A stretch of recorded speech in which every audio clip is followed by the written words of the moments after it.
Hello, my name's Julian Edgar and I'm the author of this book, Designing and Building a New Energy Efficient Home. What I want to cover in today's short video is just an introduction to using NatHERS modelling when designing your passive solar home. This is an absolutely critical step in saving you money and getting you a really good outcome. So the Australian government, through its research arm, the CSIRO, has developed energy modelling for houses, and they've been working on energy modelling for houses for about 70 years. They really know their stuff when it comes to assessing how well a house can work in the Australian environment.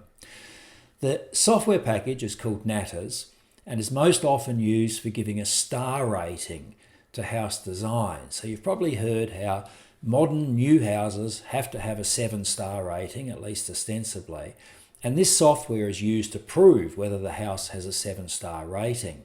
Now, because it's used on all new homes, or nearly all new homes, there are hundreds of people around, probably thousands, who can use this software, and because the marketplace is so competitive, it's actually really cheap to get your house software modelled in this way. So that's unlike some packages that you see being talked about, which are really expensive to have your house modelled in. The NatHERS software packages, and there's a number of different packages around, doesn't matter which one is used, are really quite cheap to have actually someone do it on your behalf. So it might be used as a rating tool, but we want to use it as a design tool, and it is absolutely fantastic in that respect. Really world-class software, available very widely to be done on your behalf and very cheaply. Now that's an extraordinary combination of benefits.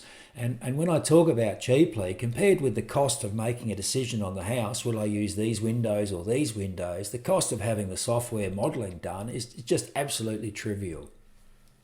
So let's take a look at some of the software using some screen grabs from the software package called First Rate 5, which is one of the NatHERS packages. There are a number around, and we'll look at our house. And this is a very brief overview just so you get a feel for what can actually be achieved. So here's a screen grab from that software. Down the bottom, where's my mouse? There it is. Down the bottom, it shows 8.2 stars. So easily exceeding 7 stars, which is the mandatory minimum. And honestly, if you've been following what we cover in these videos, you'll already be well over 7 stars. So, you know, we don't really much worry about that. We're already well ahead of the legal minimum. What we're interested now is how to improve the design still further. So here you can see there's a plan of the house. This is simply scanned off your plans and imported into the software. And then you can see there are different coloured for each of the rooms. You can also see, for those people who are aware of this software, that we're using it in what's called non-regulatory mode. We don't care about the regulations. What we're interested in is using it to design.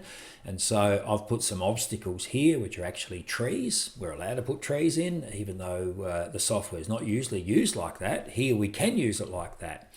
So the shading that these trees provide, in this case, north is downwards, so the shading these trees provide in the late afternoon is included in the software. So here's the software, 8.2 stars, but what else can we use it to actually find out? What can we use it to optimize?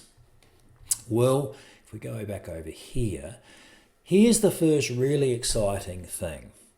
We can use the software to predict the temperature in every single room of the house for every day of the year and for every hour of that day. Now that is just extraordinary.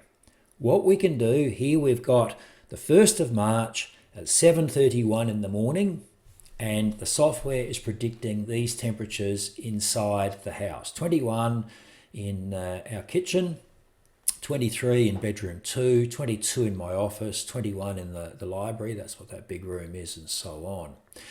All we have to do is to move these sliders along and we can see the temperature in every room, as I said, for every hour, even minute, for every day of the year. Now, this immediately allows us to find rooms that are getting too hot or too cold. And we can say, okay, that room is getting too hot. Perhaps we need to alter something in the design. Perhaps we need thicker insulation in just the western wall because that's what the sun is falling on in the late afternoon. Let's change the insulation in the western wall and see what it does to these temperatures.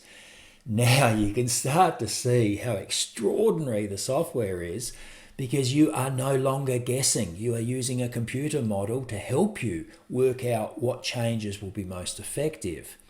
Now, in this case, in this house, those two big end rooms, the kitchen lounge at one end, that end, and the library at the other end, they were getting quite hot in the middle of summer, and I changed the amount of thermal mass, heat storing capability in those two rooms to address those high temperatures. So you can start seeing you can not only get a feel for what's happening, you can change the design and then see the influence of what your changes are on the actual temperatures in the house. This is just magic compared with guesswork or rules of thumb. Here I've picked what it says is a cold week in winter. So it has used the climate file, which has been uploaded for this particular climate zone. In this case, it's the Canberra climate zone. A cold week in winter, you can see it gets down to -6, -6, -3. And what I've done is I have picked the gallery common area in our house. You can pick every individual room. That's a central area in our house. All right, when I ran this modelling, how cold did it get there? And it got a bit cold. Look, just over 12.5 degrees inside the house when it's -6 outside. Now, this was some of the early modelling. We've made things a lot better as the house progressed in its design. We can see there it's getting down to 13.5 degrees overnight. So again, you can actually see what the prediction is for any room in the house for a cold week in winter, or if I go to the next slide, a hot week in summer. So now, on this hot week in summer, it's getting to 35.5 degrees there, getting to 32 degrees there. Now, interestingly enough, because the climate file isn't up to date, it's, I don't know how many years old, 10 or 15 years old, we actually get warmer weather than this is showing. But you can see, okay, how hot did that room get? And that was, again, the gallery common area. Oh, it got to 30 degrees inside. Too hot, too hot. We need to make changes to this house design. It's getting too cold. It's getting too hot. Do we need to increase the insulation? Do we need to increase the thermal mass? Do we need better quality windows? We can put in better quality windows, better U values and better solar heat gain coefficient values and see what actually happens. Now, critically, if you look up here, you can see I have ticked what is called free running mode. Now, I suggest you do all your modelling in free running mode. What that means is there is no heater working and there is no cooler working. Okay, so it's just the house performing on its own. And so you can see how hot's the house going to get when there's no heater, or in this case, a cooler working, and vice versa. How cold is the house going to get when there's no heater working? So taking away mechanical heating and cooling means you can focus just on the house performance alone, and that's a really valuable way of using the software. Now, you don't have to do just a cold week in winter or a hot week in summer. You can do whatever period you want. You can have 365 days there, and you can see the outside temperature, and overlaying it, you can see the inside temperature of any room that you want. Again, I can't stress how important that is. It takes away so much guesswork and so many rules of thumb and so on. So, at any stage, you can change the insulation. Should we go from R2.7 to a wider stud, 140mm stud, and get it up to R4? So in this case, in our house, in our climate, that made very little difference. And going to those wider studs with the greater materials costs for timber, the frames, greater material costs for labour, greater material costs for insulation, we would have spent tens of thousands of dollars and it wasn't actually needed. What window types do you need? Windows are extremely expensive in a modern house. Do you need the absolute top of the line windows? Can you come back from that? those windows have data available for them, and so you can plug that straight into the software, and you can say, well, you could probably get away with those cheaper windows, or no, you need the more expensive windows, or even more, you need the windows that are expensive just on, say, the southern side of the house. You can see you can save hundreds of thousands of dollars so quickly by just modelling these different ideas. Window orientation.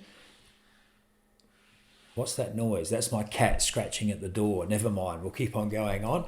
Window orientation, which way are your windows facing? Do we need more windows facing north? Do we need less windows facing south? Does the easterly window, that lovely big easterly window we put in, mean those easterly rooms get really hot in early summer, in the early morning in summer, because the sun's shining in? Just say, what's the temperature going to be in that easterly room at 9 a.m. on a summer's day? It's really quite magical stuff.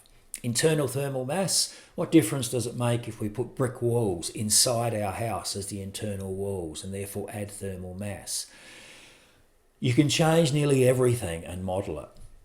Now, a couple of points. There are some things that the model won't cope with. It doesn't understand water thermal mass, for example, placed inside the house. It doesn't understand reflectors, which can add more sunshine in winter. It can't do those things.